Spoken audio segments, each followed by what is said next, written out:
We can frame a trade idea based on just this, by first waiting for one objective to be reached, and then take a trade in the direction towards the next draw after we get confirmation.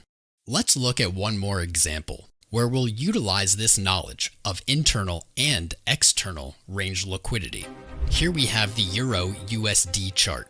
We can see that previously it was in a heavy downtrend, but then it started to reverse to the upside after it reached a certain level.